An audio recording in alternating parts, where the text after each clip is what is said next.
Salut tout le monde, salut. Bon, petite vidéo d'après-match, petit débrief. Avant de commencer, mon petit moment racolage. N'hésitez pas à vous abonner. La petite cloche aussi, c'est sympa. Le pouce bleu, ça m'aide toujours, c'est toujours gentil. Voilà, n'hésitez pas.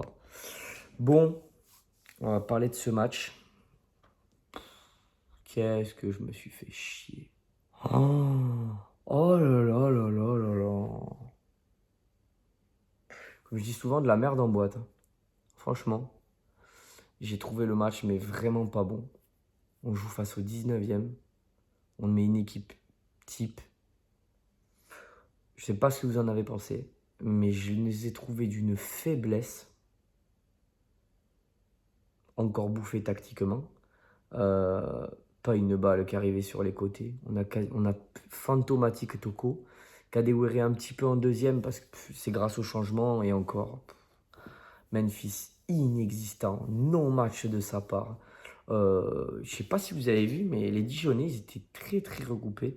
Ils défendaient en bloc serré. En première mi-temps, ils ont beaucoup d'occasions parce qu'on a du déchet technique, beaucoup de pertes de balles. On a un cornet qui est en dessous de tout. Mais franchement,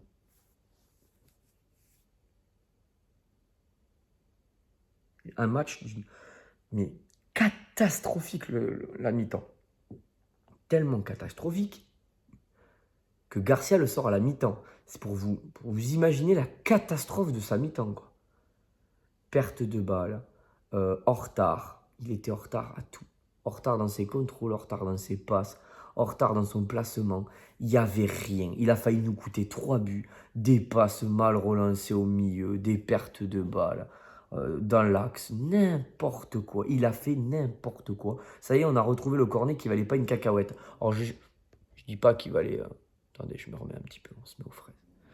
Je dis pas qu'il valait grand-chose depuis quelques temps, mais bon, il imitait la casse. Mais alors là, une catastrophe dans le jeu. Je pense... donc, comme je vous dis, j'ai trouvé les Dijonais très regroupés. Et du coup, forcément, ils jouaient bas en première, avec une seule pointe. Et forcément, vu qu'on faisait que des conneries, et qu'ils nous ont bien bloqué le milieu, à chaque perte de balle, c'était quasiment un contre, quoi. Donc, on a énormément souffert en première. Je pense à la tête de Samaritano, où Dubois, il n'est pas du tout au marquage. Dubois aussi, il faudra qu'on en parle. Mais complètement aux fraises, Dubois. Et rien à voir avec le Dubois des 2 derniers matchs. Mais zéro pointé. Zéro pointé ton match. Zéro. Une cacahuète. Ça valait rien du tout. Ça valait pas une cacahuète, ouais, surtout. Donc oui, je disais, je pense à certaines actions où on est complètement débordé, complètement dépassé. Ils nous mettent contre sur contre. Un miracle qu'on ne prenne pas un but. Lopez, il fait un arrêt fantastique. Un miracle qu'ils aient pas trop. Ils ont eu plein, je sais pas comment dire, de situations dangereuses et quasiment pas d'occasion, nos amis Dijonais. Mais la moutarde a failli me monter au nez. Fallait que je la fasse. Si je la faisais pas, hein, ça n'avait pas de sens, messieurs. Non, mais bon. Un match, franchement, Dijon, je les ai trouvés plutôt bons dans l'agressivité, dans le pressing et tout. Je les ai trouvés mauvais dans les 30 derniers mètres parce qu'ils se créent des occasions, mais ils n'ont pas de tir en fait. Donc bravo à eux, parce que 19e, pour une équipe qui joue 19e, j'ai trouvé cette équipe intéressante. Nous, je nous ai trouvé complètement à chier, hein, on va pas se mentir. On va pas se mentir. On n'a pas été bon. Après, Ratchopi il sort un grand match, hein, pas de souci. Mais je nous ai vraiment trouvé pas bon. Voilà. Globalement, le match, pour moi, ça fait, à part Saint-Etienne, depuis le début de l'année, il n'y a aucun bon match. Aucun. Contre Bordeaux, on n'est pas bon. Contre Rennes, c'est un miracle. Contre Lens, on n'est pas bon. Voilà. On n'est pas bon, clairement, depuis janvier, on n'est pas bon. Donc c'est inquiétant, très très inquiétant. Donc je vais vous faire joueur par joueur assez rapidement. Lopez, il fait un super arrêt, il fait le boulot, il n'y a rien à dire. Au moment où il doit le faire, il le fait. Dubois, catastrophique. Un match mais d'une pauvreté. Mais alors, et puis physiquement, complètement dépassé le père Dubois. À la 50e, comme on parlait avec sur Lyon Fan TV sur l'émission, À la 50e, il a les mains sur les hanches, le mec. De fatigue. À la 50e, 57e, je crois. Enfin, à quel moment, mais enfin, complètement cramé physiquement, Dubois. Il monte pas parce qu'il est trop fatigué. Quand il monte, il n'arrive pas à redescendre parce qu'il est trop fatigué.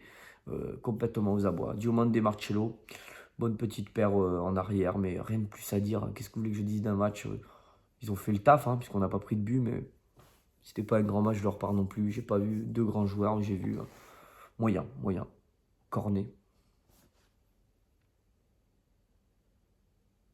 J'étais content que Deschilio rentre à la mi-temps. C'est vous dire. C'est vous dire, j'étais content que Deschilio rentre à la mi-temps. Je pensais pas pouvoir dire ça un jour. Mais un match de cornet comme ça, non mais, sérieux, non mais c'est pas possible. Il est complètement passé à côté de ses pompes, le type là.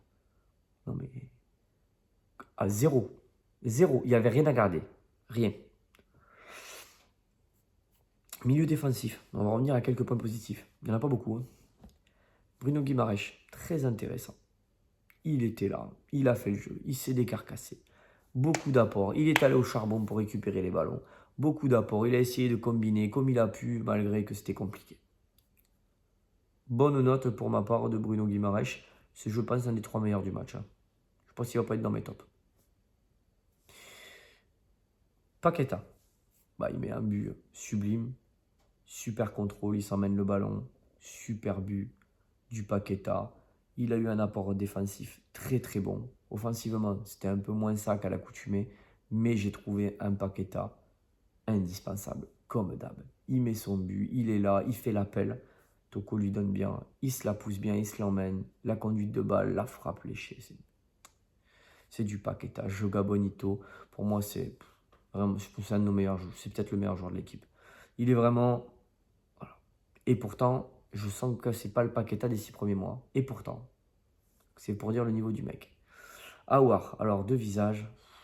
Le visage d'un Aouar qui n'a fait aucun repli défensif, hein, puisque sur l'OL Fan TV, Lyon Fan TV, pardon, on est allé regarder les statistiques. Il n'a fait strictement aucun repli défensif.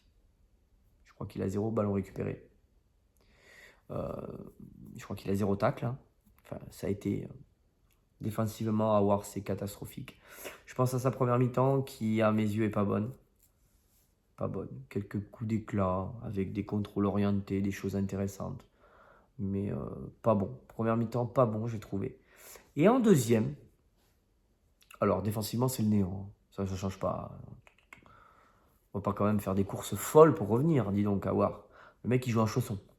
Mais bon, on va quand même essayer de voir des choses positives. Hein. En deuxième mi-temps, il se met un peu plus dans une optique de percussion offensive. Et là, je trouve intéressant. Je pense à de ces contrôles orientés où carrément avec un contrôle ou un effet de corps, il arrive à éliminer le joueur. Je pense à ces dribbles où il arrive à déborder sur le côté gauche, là, vous le voyez là, où il a été très intéressant. Il a emmené de la percussion. Voilà, donc je vais rester mitigé, sinon on va dire Tita Tserawar. Il fait un match moyen. Une bonne deuxième, une mauvaise première.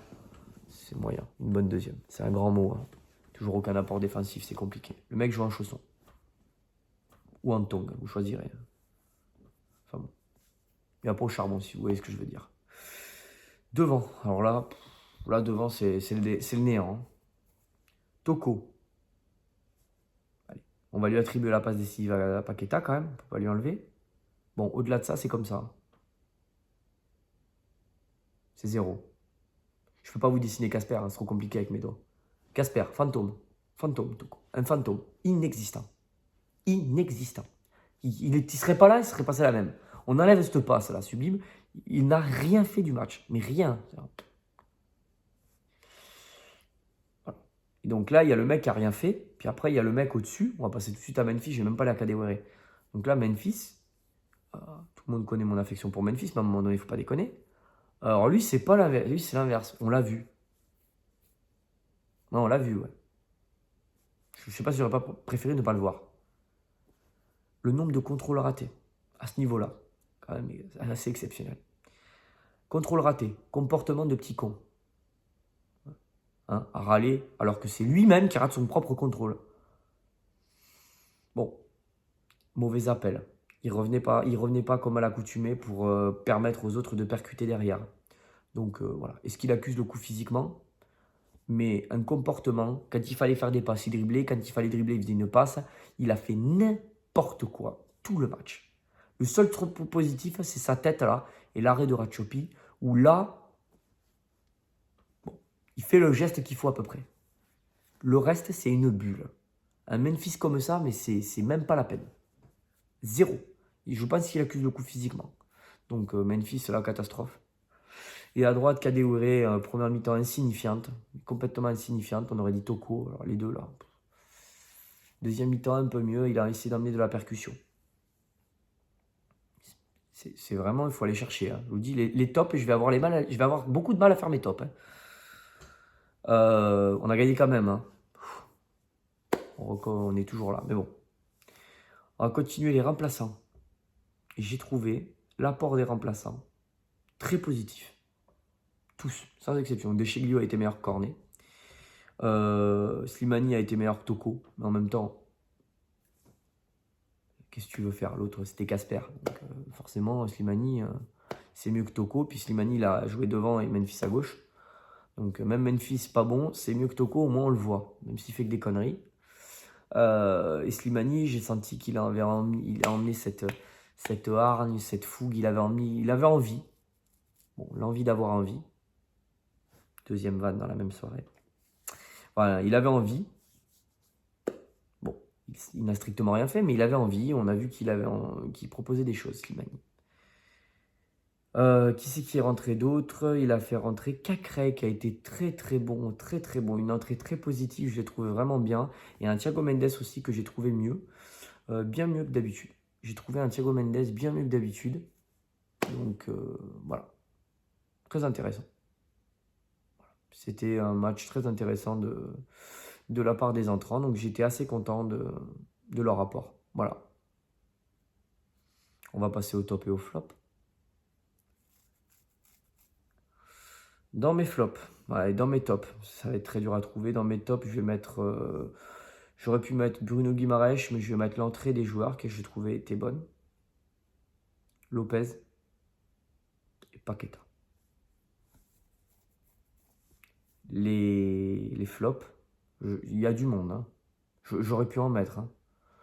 On va quand même taper dans le gras.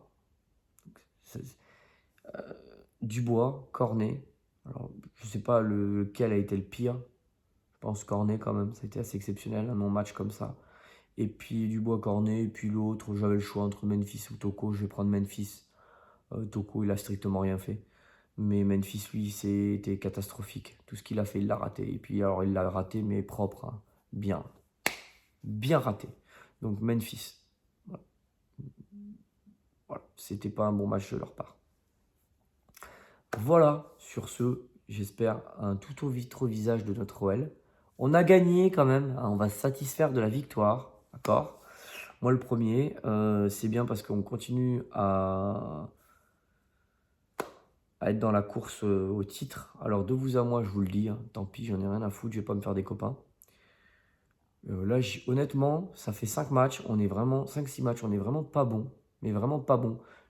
Même en gagnant, je vous le dis, j'ai de moins en moins d'espoir de titre, hein, je vous le dis. Parce que le cul bordé de nouilles comme on a depuis quelques temps, je pense que quand la chance va tourner, ça va nous faire très très mal derrière la nuque. Hein. La gifle va être terrible. On n'est vraiment pas bon. Donc là, on a du bol contre Bordeaux, on a du bol là, on a eu du bol contre Rennes, on a eu du bol contre Lens. Et coup de chance comme ça, la chatte à Dédé, comme on dit, à mon avis, quand ça va briller, ça sent les 2-3 défaites d'affilée. Hein. Je dis ça, je dis rien. Pourvu que ça dure. Je n'ai pas de bois autour de moi là, mais pourvu que ça dure. Mais j'aimerais voir un tout autre visage, c'est-à-dire un visage des 6 premiers mois de Lyon. Voilà, qu'au moins on ait du jeu. Parce que là, on n'est pas bon. Donc voilà, on va espérer une victoire contre Strasbourg à la maison. À titre d'info, je suis en train d'essayer d'un petit peu développer la chaîne. Donc peut-être que pour la vidéo d'avant-match de Strasbourg, il y aura peut-être un contenu différent, vous verrez, on va voir. Je vous promets rien, mais vous allez voir, il va y avoir des choses qui vont changer sur ma chaîne qui peuvent être intéressantes. Voilà. On va voir, vous me direz ce que vous en pensez. Sur ce, surtout, n'oubliez jamais, j'ai du mal à le dire aujourd'hui, mais bon, on a quand même gagné. Alors surtout, n'oubliez jamais, même quand on est mauvais, l'Olympique Lyonnais, ça s'est gagné. Voilà. Allez l'OL, et on va espérer quand même malgré tout, parce que mon rêve quand même, c'est qu'on aille chercher un titre. Allez l'OL, les gones.